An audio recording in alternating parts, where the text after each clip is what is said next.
Good morning everyone. आप सभी लोगों का स्वागत है। आज 23 जनवरी है तो दैनिक जागरण के राष्ट्रीय संस्करण न्यूज़पेपर में पीटी मेंस और इंटरव्यू और कौन कौन से न्यूज़ को कवर किया गया जो यूपीएससी और स्टेट पीसीएस एस्पिरेंट के लिए वो महत्वपूर्ण है। साथ से साथ जितने भी गवर्नमेंट कॉम्पिटिटिव एग्जाम आप लोग फिल करते हैं जिसमें पीटी फैक्ट प्रश्न पूछे गए हैं पूछे जाते हैं उससे भी संबंधित चीज़ों को हम कवर करेंगे।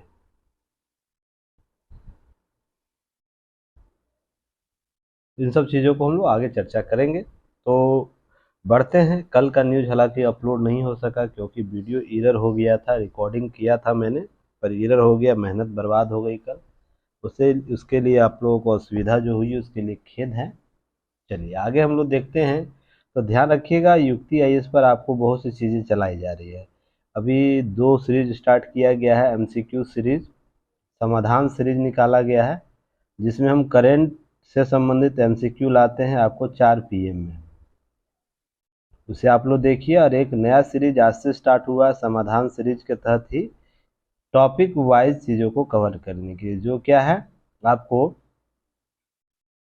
एमसीक्यू होगा टॉपिक वाइज। जो 175 टॉपिक वाइज जो एमसीक्यू लाया गया था उसी को अपडेट वर्जन करते हुए समाधान सीरीज लाया गया है। तो आपको उसमें ऐड हो जाना है चीज़ों को। 9 पीएम में जुड़िएगा, एमसीक्यू सीरीज के तौर पर चीज़ों को सॉल्व करने का प्रयास कीजिएगा ताकि जो भी चीज़ें पढ़ रहे, क्योंकि एग्ज़ाम मोड हो गया है तो एग्ज़ाम मोड को लेकर चीज़ों को कवर करेंगे, ठीक है ना।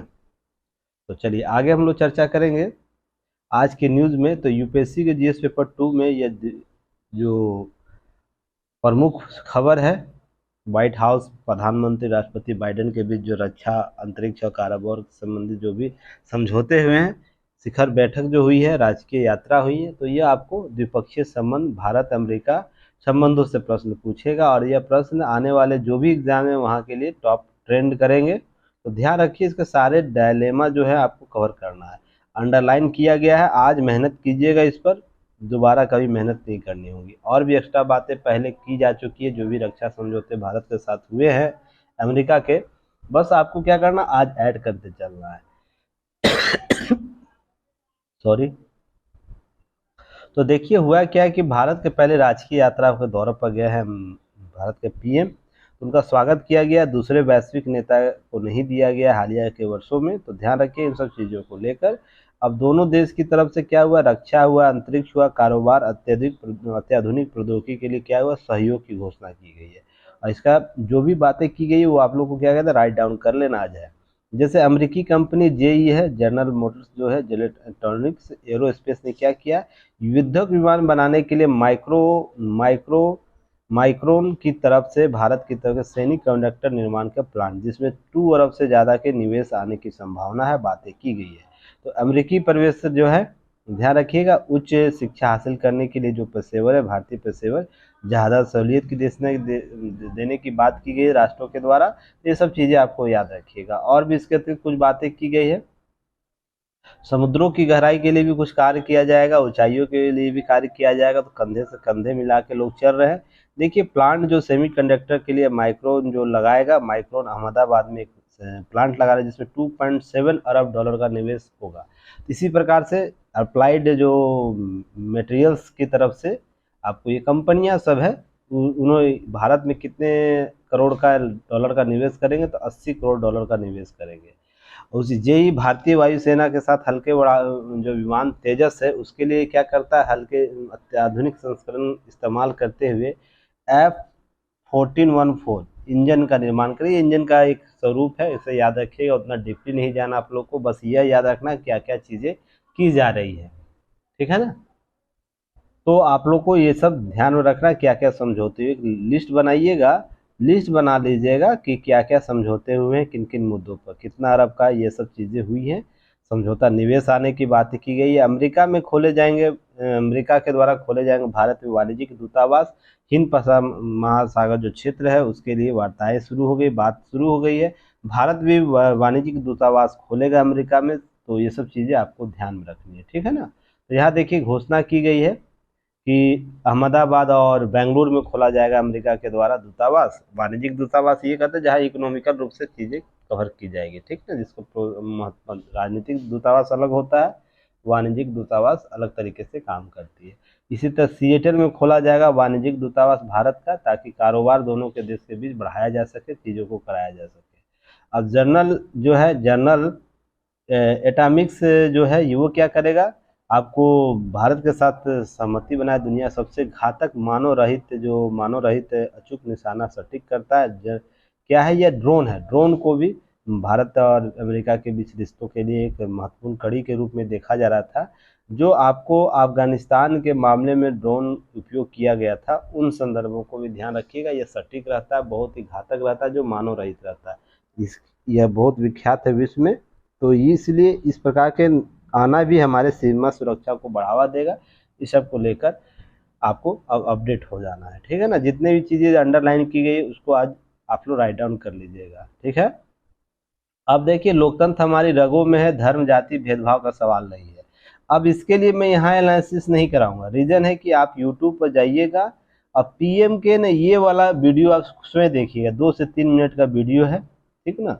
आपको शॉर्ट में मिल जाएगा वीडियो, आप उसे देख के उसे समझने का प्रयास कीजिए कि प्रधानमंत्री के द्वारा किन किन मुद्दों को बातें की गई, लोकतंत्र के बारे में क्या क्या बातें की गई है, किस तरह हमारे देश में लोकतांत्रिक मान्यताएं जीवित है। जो आरोप प्रत्यारोप लगाए जाते हैं सरकार के द्वारा, सरकार पर लगाए जाते हैं कि यहाँ पर लोकतंत्र समाप्त हो गया है, जातियों के साथ, वर्गों के साथ भेदभाव हो रहा है, खासकर हिंदू मुस्लिम सिख ईसाई के संदर्भ में बातें की जाती है।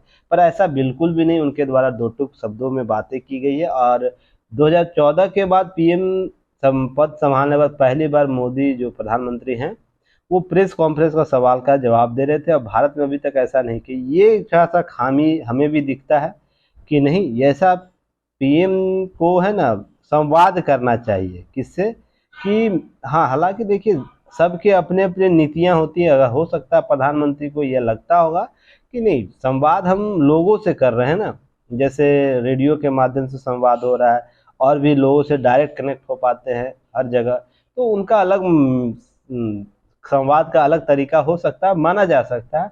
पर एक मीडिया भी हमारे देश में एक अलग संवाद का कॉन्सेप्ट डेवलप करती है, तो उससे भी थोड़ा सा रूबरू होनी चाहिए। रीजन उसके पीछे यह है कि अस्पष्टता वाली स्थिति नहीं उत्पन्न होती है। तो आरोप प्रत्यारोप लगे हैं इस संदर्भ में, तो थोड़ा सा इसको लेकर मैं भी थोड़ा सा चिंतित हूँ कि नहीं, प्रधानमंत्री को, जो प्रधानमंत्री, भारत के प्रधानमंत्री को समय समय के साथ, मैं हमेशा ये बात बोलता हूँ सभी प्रशासन का स्तर पर चीज़ों को लेकर समय समय पर क्या होना चाहिए, एक दूसरे के साथ मिलना चाहिए, संवाद करना चाहिए, चिंताओं को रेखांकित करते हुए तो शासन प्रशासन को काम करने की आवश्यकता है। देखिए, कोई भी व्यवस्था हो, ऐसा हो ही नहीं सकता है जहाँ पर प्रश्न नहीं होंगे, ठीक ना, जहाँ पर समस्याएं नहीं होंगी। कोई ऐसा प्रशासन, ऐसा नहीं कि अमेरिका में जो है सबसे सशक्त देश है, सबसे समृद्ध देश के तौर पर जाना जाता है, वहाँ समस्या नहीं है। वहाँ पर उस देश के अनुपात में समस्या, हमारे देश में हमारे अनुपात में समस्याएं, तो उसको समाधान ढूंढने के लिए, साझा रणनीति तय करने के लिए और एक बेहतर संवाद डेवलप करने के लिए किया जा सकता है। उसमें राजनीतिक पार्टियों को भी थोड़ा सहयोग करना चाहिए, सत्ता पक्ष के बेहतर कार्यों को थोड़ा सा प्रोत्साहित करिए।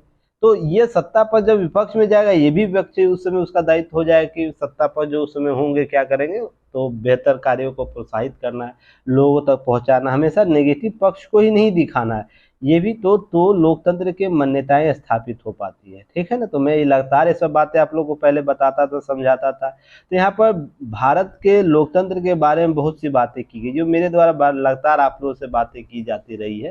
तो थोड़ा सा एक बार देख लेना आप लोगों को है, आगे चर्चा कर लेना, ठीक है।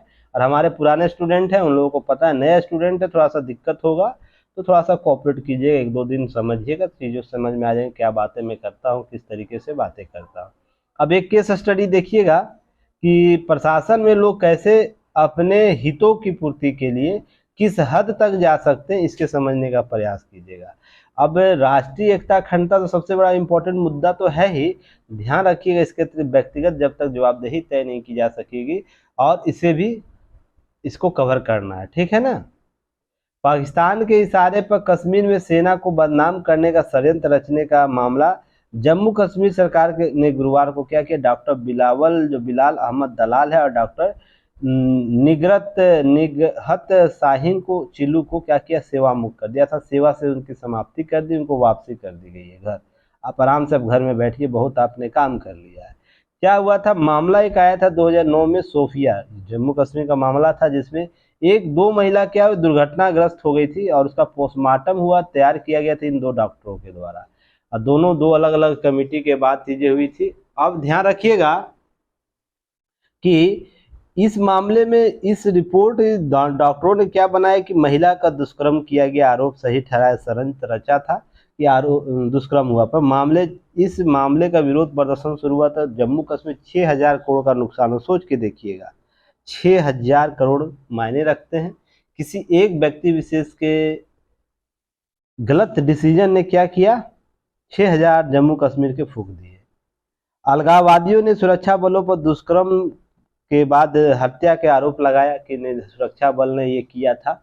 ऐसी घटनाएं परिघटनाएं 42 दिन आपको कश्मीर बंद रहा। इस संदर्भ में सोफिया जो निवासी थे, एक जगह है सोफिया, जम्मू कश्मीर का सोफिया जगह है, वहाँ के जो निवासी है भाभी ननद असिया जो मिलकर थे, उनके द्वारा पानी में डूब के मौत हो गई थी।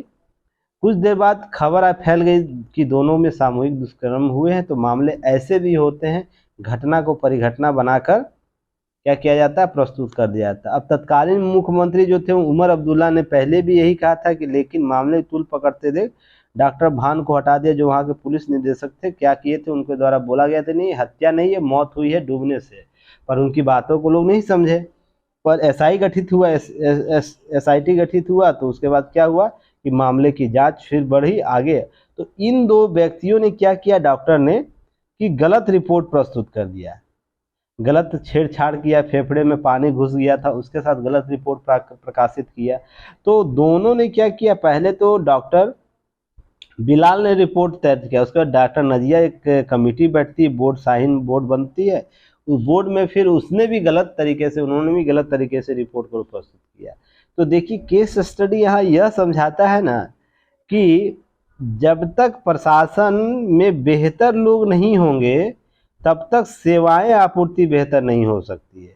अब इस स्तर पर भी लोग जा चुके हैं कि प्रशासन में अपने राष्ट्रीय हित की पूर्ति, राष्ट्रीय जो व्यक्तिगत हित है, हो सकता है अन्य देशों के साथ इनका मामला हो, अभी जांच प्रक्रिया चल रही है। अब भारत के राष्ट्र की एकता अखंडता या उस प्रकार के जो व्यक्तित्व है उसको समाप्त करने का प्रयास किया जा रहा है, या किसी प्रकार का धार्मिक हित भी हो सकता है। जांच प्रक्रिया से जब तक नहीं अंतिम रूप से आएगा सामने, तब तक ये प्रक्रिया नहीं कही जा सकती है। इनके मूल में क्या है, हो सकता है पाकिस्तान इसे समर्थन करता होगा, ये भी मामला हो सकता है। तो सभी एंगल से जांचें चल रही है। बस ध्यान रखिएगा, केस स्टडी के तौर पर आपको यह भी नज़र दे रखना है कि इस प्रकार के भी घटनाएं किसी राज्य में को प्रभावित करती है, जहाँ 6,000 करोड़ की संपत्ति जल जाए, अर्थव्यवस्था चौपट कर दे उस देश का, छोटी सी घटना को लेकर। तो देखिए बात है कि जो घटना हुई उसका वास्तविक रूप से चीज़ें देनी चाहिए ना। तो ये भी आपको केस स्टडी के तौर पर समझने की जरूरत। दूसरी केस स्टडी देखिए, मैं लगातार चर्चा करता हूँ आप लोगों को, न्याय में देरी न्याय संगत प्रतीत नहीं होती है। तो देखिए विधि द्वारा स्थापित प्रक्रिया का क्या लॉस होता है, ये भी एक ड्रॉबैक आप देख लीजिए। हालांकि जब मैं आप लोगों को पढ़ाता हूँ तो चीज़ें समझ में नहीं आती होंगी कि नहीं सर ये गलत बात बोल रहे हैं कि विधि द्वारा स्थापित प्रक्रिया नकारात्मक स्वरूप कैसे देखने को मिलता है। विधि द्वारा सम्यक प्रक्रिया आपको है ना समय के साथ जोड़ती है। यही केस मान लीजिए अमेरिका में होता है ना, अमेरिकी प्लेटफॉर्म पर, तो वर्तमान स्वरूप में व्यवस्थाओं को देखकर निर्णय लिया जाता है। ऐसा नहीं कि कागजी जो तरीके से लिखा हो उसी के अनुसार माननीय न्यायालय के द्वारा ये सब बातें की जाती। अब हम लोग बात करते हैं इसमें, देखिएगा हुआ क्या था मामला, यह केस स्टडी को देखिएगा। लखीमपुर अर्थात यूपी का ये क्षेत्र है, जहां पर राजनारायण हाईकोर्ट में दाखिल अपनी याचिका की सुनवाई के 19 साल से विलंब के कारण ऐसे मामलों में फिर जेल भेजे गए जिसको पूरी सजा पहले ही काट चुके हैं। 7 साल का सजा हुआ था इनको, तो उसमें क्या हुआ, उनको सजा काट चुके हैं। तो कानून व्यवस्था कैसे कार्य कर सकती है ये आप लोग को देखना है। 1998 में एक दुष्कर्म के मामले में राजनारायण को 2003 में 7 साल की सजा सुनाई गई। तो 2008 तक ये सजा काट चुके थे, 2010 तक 7 साल की सजा 2010 तक। और उसके बाद इलाहाबाद हाई कोर्ट में इन्होंने खंडपीठ को अपील दायर किया, उसके बाद लेकिन सुनवाई नहीं हो सकी क्योंकि केस अतिरिक्त था, बोझ था, तो नहीं हो पाया। इस बीच वो सजा काट के 2009 में जेल से छूट जाता है, 1 साल पहले, क्योंकि उसका आचरण बेहतर होगा, समय पर उसको छोड़ा जा सकता है। आपको पुलिस प्रशासन ने उसे, जेल प्रशासन ने उसे छोड़ दिया प्रक्रिया अपना के। डीआईजी डीजीपी के स्तर पर अपना अनुशंसा करके इसे चीज़ों को कवर करना है। तो ध्यान रखिएगा, अब कोर्ट में जाता है लंबित मामला, गलती इस व्यक्ति से यह हो गया ना कि छूटा तो इसने कोर्ट को सूचित नहीं किया। अब मान लीजिए किसी कारणवश उस कोर्ट से छूटा है और नहीं समझ पाया, मान लीजिए उसे याद नहीं रहा हो गया किसी कारण, अन्य कारण से वो कोर्ट को सूचित नहीं कर पाया होगा, तो क्या हुआ कि जब मामला का केस रोल बैक होता है, अर्थात केस की सुनवाई का जो तारीख होता है, इनका डेट आ गया होगा, तो हाई कोर्ट ने क्या किया कि सजा काट रहे छूटने की सूचना नहीं दी से थी सूचना हाई कोर्ट को। तो इस बीच कोर्ट ने क्या किया, लंबित प्रक्रिया के अनुसार समय समय पर अपीलकर्ता के लिए क्या की स्थिति जानने के लिए नोटिस जारी किया कि भाई कहाँ गए राम नारायण, हाजिर हो, ये कहता होगा। कोर्ट की प्रक्रिया है, बेचारे साहब तो सजा काट के और अपना जो भी जीवन है समान जीवन जीने का प्रयास कर रहे होंगे, और यह भी देखा गया कि उस क्षेत्र को इन्होंने छोड़ दिया। तो जो भी लेटर जाता होगा, एक्स कोई घर होगा, वहाँ छोड़ के वो कहीं वाई जगह पर चले गए, तो लेटर तो सारे प्रक्रिया का यहाँ पहुँचता होगा, लोकल पुलिस यहाँ पहुँचती होगी। अब यहाँ कहाँ व्यक्ति चले गए, जानकारी जब तक नहीं दिया जाएगा तो कैसे पता चलेगा। ये भी एक खामियां थी उस व्यक्ति विशेष के द्वारा। अब हाईकोर्ट ने नवंबर 2022 में क्या किया गया, फिर स्टेटस मांगा पुलिस से। तो स्थानीय पुलिस ने रिपोर्ट क्या तलब कर दिया कि राम नारायण नामक कोई व्यक्ति अब गोकुलपुरी में नहीं रहता था, जहां पहले उसका लोकेशन हुआ करता तो वहां नहीं रहता, अपनी संपत्ति बेचकर वो कहीं छोड़कर चला गया, जिला छोड़कर चला गया। तो इस प्रशासन, पुलिस प्रशासन को उसके सारे आंकड़े इकट्ठे करने चाहिए थे या नहीं करने चाहिए, वो गया कहाँ है, वो व्यक्ति किस हालत में कहाँ पहुंचा, या किसी अन्य अपराध को जो जन्म नहीं दे रहा है, तो इसी सूचनाएं एकत्रित करनी चाहिए ना, क्योंकि कोर्ट का ऑर्डर था। तो इसने भी क्या किया, खाना पूर्ति केवल पुलिस प्रशासन ने कर दिया, कोर्ट को सबमिट कर दिया, दोबारा कार्रवाई की गई कोर्ट के द्वारा, क्योंकि कोर्ट तो बेंच में ऑफिस में बैठता है, एसी रूम में बैठते हैं, उनके द्वारा जो साक्ष्य दिया जाता है उसी के आधार पर निर्णय लेते हैं। अब उन पर जमानतदारों का नोटिस जारी कर दिया गया, अपीलकर्ता कुर्की जब्ती की, गिरफ्तारी की, गैर जमानती वारंट जारी कर दिया, जिसमें आपको किसी भी प्रकार का छूट नहीं मिलता है। तो अब क्या करना है कि 13 दिसंबर 2022 को हाईकोर्ट में गैर जमानती वारंट को दोबारा जेल भेज दिया गया, उसे पकड़ा गया पुलिस के द्वारा। जब गैर जमानती वारंट जारी हो जाता है, पुलिस भी आ जाती है अपना एक्टिव मोड में, उसे पकड़ने का प्रयास किया।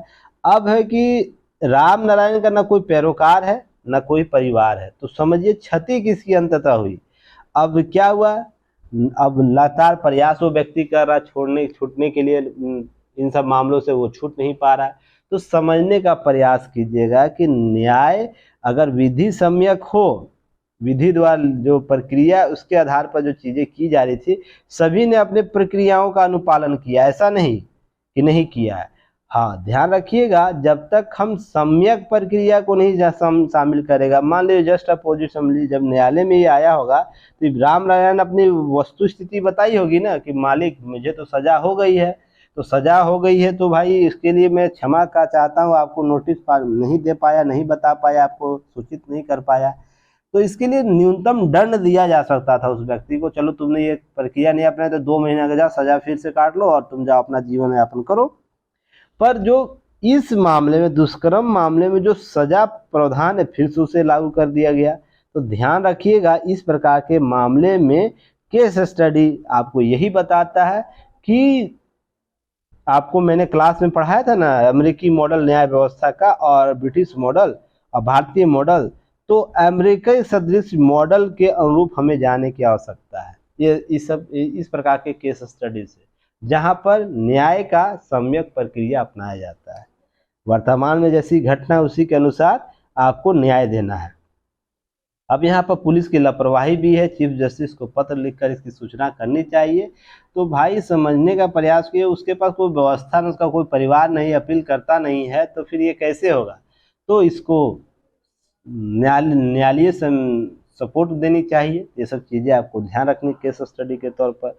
इसी प्रकार से हम आगे बात करेंगे। देखिए बहुत केस स्टडी आज आए हुए हैं, इसी के लिए आप लोग अच्छे से देख लीजिए। अब उपहारों में भारतीय संस्कृति की परंपरा दिखी, तो मोदी जी गए हैं, भारत के प्रधानमंत्री अमेरिका गए हैं, तो अमेरिका के राष्ट्रपति उनकी जो फर्स्ट लेडीज है उनके लिए कुछ गिफ्ट लेके गए हैं, और गिफ्ट आम नहीं है, खास गिफ्ट है। इसके आपको कुछ तथ्य आपको जानना है, क्योंकि यह लैब में बने हुए हीरे हैं, जिसे हम लोग LGD बोलते हैं, ठीक है ना। लैब ग्रीन डायमंड इसको नाम दिया गया है, क्योंकि इसमें कार्बन उत्सर्जन जो इसको बनाने में हुआ बहुत कम मात्रा में खर्च हुआ है। तो ये सब चीज़ों को ध्यान रखिएगा, यहाँ पर बातें की गई है। भारत अमेरिका शिक्षा संबंध में मोदी 5 सुझाव दिए हैं, उसे आप लोग राइट डाउन कर लीजिएगा, ठीक है। चलिए अब हम बात करेंगे इसी में, देखिए अब इसे क्यों कहा जा रहा है, मेक इन इंडिया हीरा को क्यों कहा जा रहा है ग्रीन डायमंड।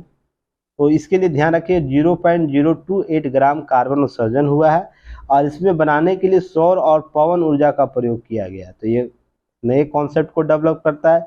4C यानी कट, कलर, कैरेट और क्लैरिटी के मामले में इस जिमोलॉजिकल लैब और ICGI का हॉलमार्क मिला हुआ इस हीरे को। इसके लिए भी आपको याद रखना है, ये सब प्रश्न आपको PT फैक्ट में पूछा जा सकता है। हीरे के बारे में बताया गया है कि लैब में बनाए गए, तो कैसे लैब में बनाया जाता है, अत्यधिक दाब और ताप पर करीब 1500 डिग्री सेंटीग्रेड पर इसे क्या कहता है, कार्बन के सबसे सस्ते रूपों में से शुमार ग्रेफाइट को सबसे महंगे स्वरूप यानी हीरे में बदला जाता है। अगर कार्बन पर अधिक ताप दिया जाए तो दाब और ताप में वो क्या होता है कि हीरा में परिवर्तित हो जाता है। प्राकृतिक रूप से हीरे बनने में करोड़ों वर्ष लगते हैं, अत्यधिक दाब की जरूरत होती है, और उस खर्च भी उसमें अधिक है। तो यह केमिकल वेपन डिपोजिशन प्रक्रिया के माध्यम से भी यह हीरा बनाया जाता है। हालांकि दोनों चीज़ें चमक समान रहती है, ध्यान रखिए मजबूती में कुछ तो अंतर रहता है। ये प्राकृतिक हीरा ज़्यादा मजबूत होता है, ये कम होता है। फिर भी औद्योगिक उत्पादन में इसका डिमांड बढ़ा है, लोगों के डिमांड बढ़े इसके लिए, तो ये सब चीज़ें ध्यान रखनी, ठीक है। अब यहाँ पर बातें की गई है, इसके समय प्रयोग कहाँ कहाँ होता है, तो ये सब चीज़ें राइट डाउन करिएगा, आप लोग चीज़ें बना लीजिएगा। अब देखिए भारत में बनेंगे लड़ाकू विमान इंजन। UPSC के GS पेपर 2 और 3 में यह टॉपिक कवर करे, जिसमें द्विपक्षीय संबंध, भारत अमेरिका संबंध और रक्षा प्रौद्योगिकी से संबंधित टॉपिक में कवर करेगा। तो ध्यान रखना है क्या क्या होगा। भारतीय सेना हल्के युद्धक विमान जो बनाता है, उसके तेजस की अगली पीढ़ी विमानों के लिए भारत निर्मित इंजन का इस्तेमाल करने की बात करा, और यहाँ पर बनाया जाएगा। तो हिंदुस्तान एरोनॉटिक्स लिमिटेड और JE एरोस्पेस के द्वारा साथ मिलकर ये काम किया जाएगा। तो इसके बारे में अधिक से अधिक जानकारी आपको यहाँ से राइट डाउन कर लेना है। बातें लिखी गई है, सभी बातें अंडरलाइन कर दी गई है, ठीक ना। ऐसा नहीं कि अलग से बातें कुछ आप लोगों को याद रखनी है, करनी है। जो अंडरलाइन किया गया उसे आप लोग राइट डाउन कर लीजिए, क्योंकि आपको ध्यान रखना है कि इससे प्रश्न आपको हर एंगल से पूछे जा सकते हैं। चलिए नेक्स्ट हम लोग बात करेंगे एक यूपीएससी के GS पेपर 1 जल संरक्षण, और BPSC वाले पेपर 2 में आए आपको टॉपिक पूछेगा, ध्यान रखिएगा। जल भंडारण क्षमता 75% घटी, केंद्र से आग्रह किया गया, चिंता व्यक्त किया गया राष्ट्रीय जल आयोग के द्वारा कि जो गाद प्रबंधन होता है, ढिलाई के कारण नदियों जलाशयों का भंडारण क्षमता में आ रही गिरावट। देखते होंगे तालाब या तो नदियाँ बनती हैं, नदियाँ होती है, तो उसके किनारे में गाद जमा हो जाता है, या तो नदी का गाद जमा हो जाता है तो जल स्तर ऊपर ऊंचा हो जाता है, तो थोड़ा सा पानी पड़ता है तो बाढ़ आ जाता है। तो गाद प्रबंधन क्या होता है, उसके जल भंडारण क्षमता को कम कर देता है। जैसे आप इसको मैं ऐसे समझाऊंगा आपको। मान लीजिए नदी का जल स्तर अभी समान रूप से इतना फीट है, मान लीजिए 5 फीट है।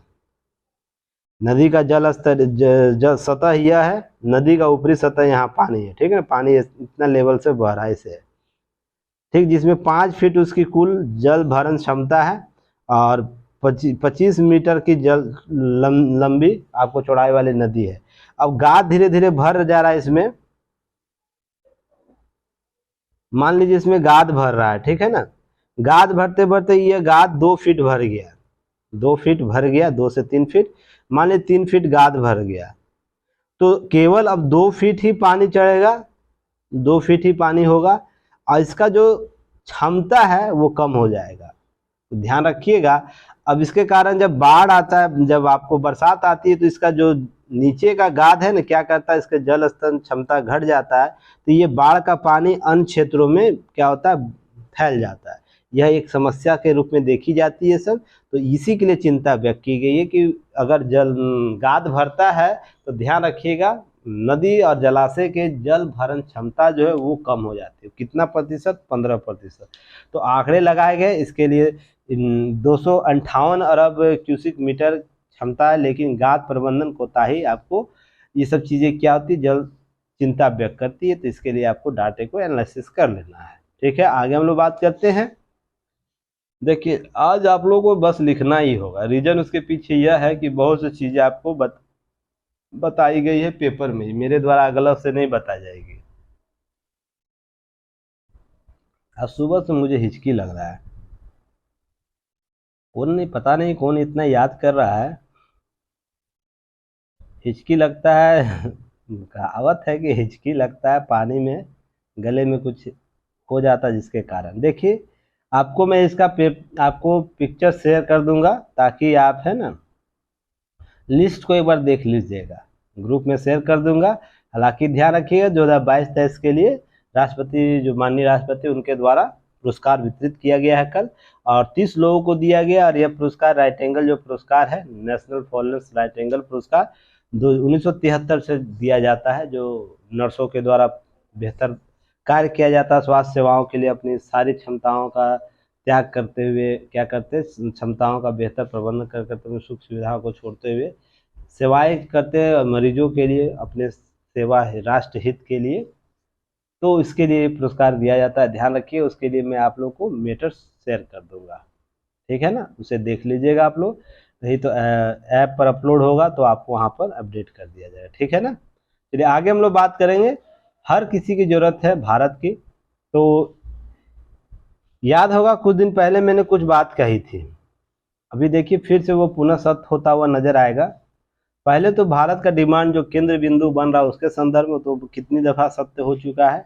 अब दूसरा एंगल जो मैंने मैन्युफैक्चरिंग की बात की थी, याद है आप लोग को, चेन सप्लाई, भारत चीन को तोड़ना है तो भारत में चेन सप्लाई डेवलप करना होगा। ये भारत को भी समझना होगा, विश्व को भी समझना। ये बातें मैंने किया था आप लोग से, तो देखिए फिर से ये चीजें आप लोग को सत्य होता नजर आएगा।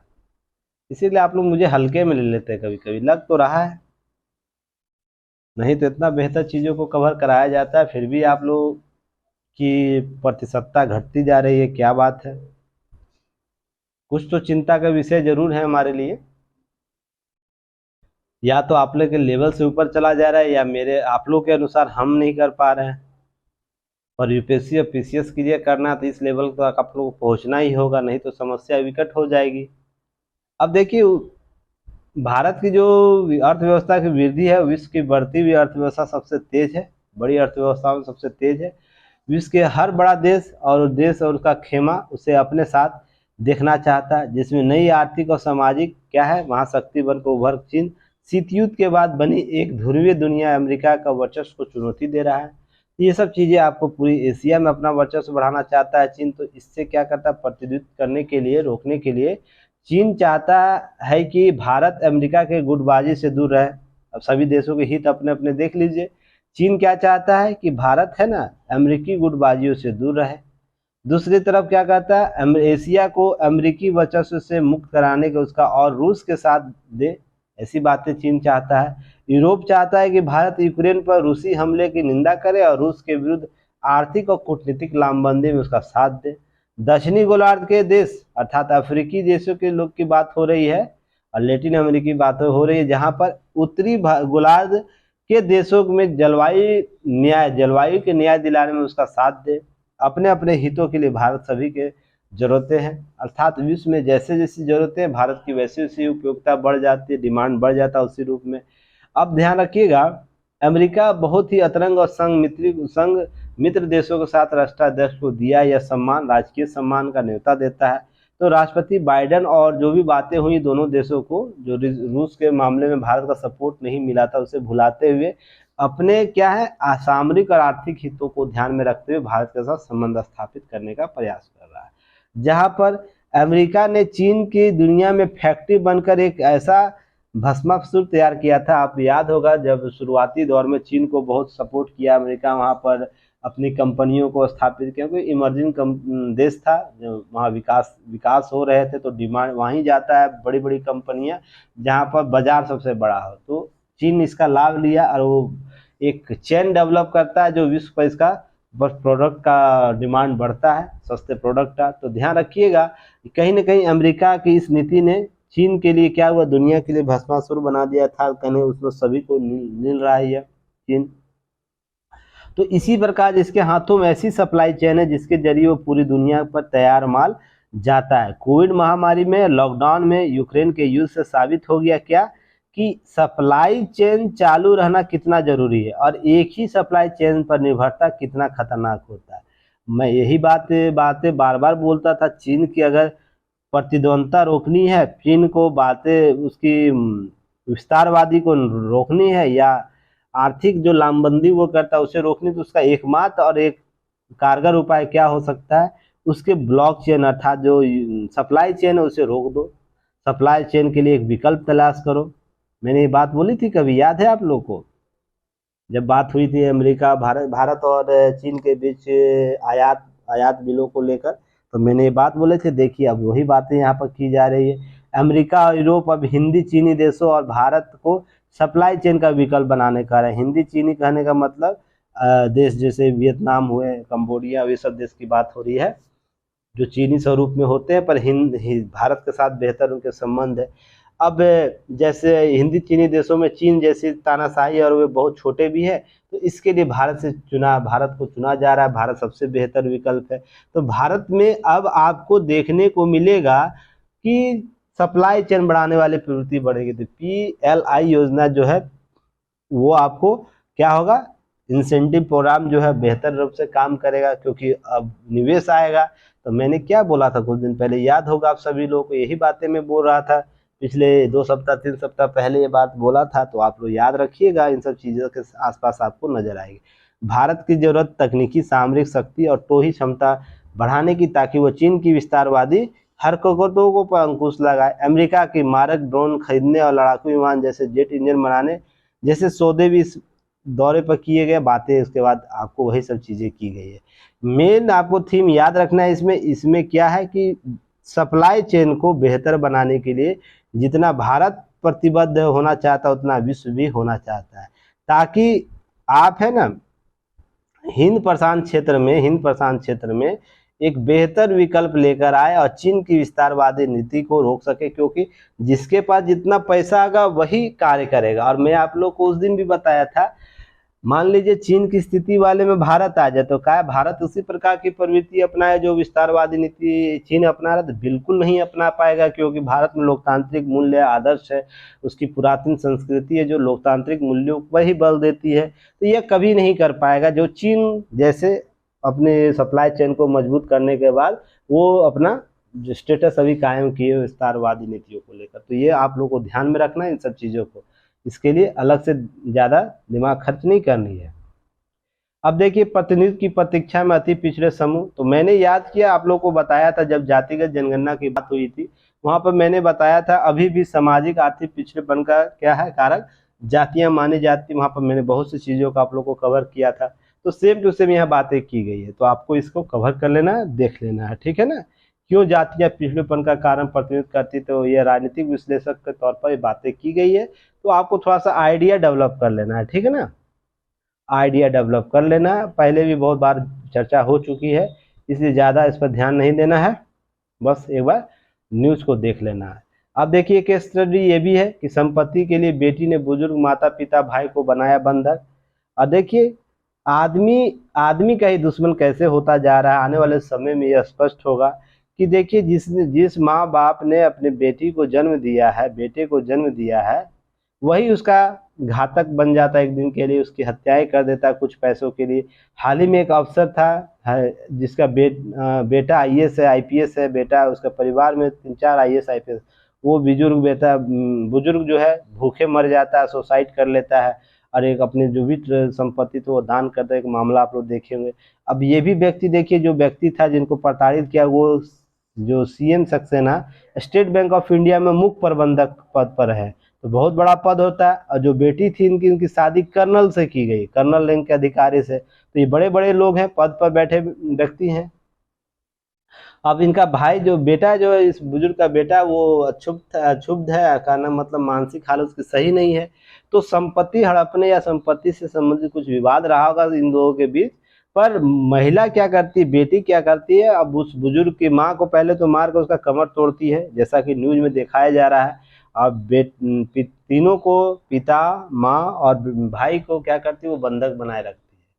तो उसमें उसका बेटा भी साथ दे रहा है, जो लड़की है अर्थात जो प्रताड़ित व्यक्ति, उसके बेटी का बेटा भी साथ दे रहा है। तो मामला बढ़ता है, पुलिस के पास जाता है, चीजें होती है, पड़ोसी उसको सूचित करता है पुलिस को, तो आके पुलिस ये सब चीजें करती है।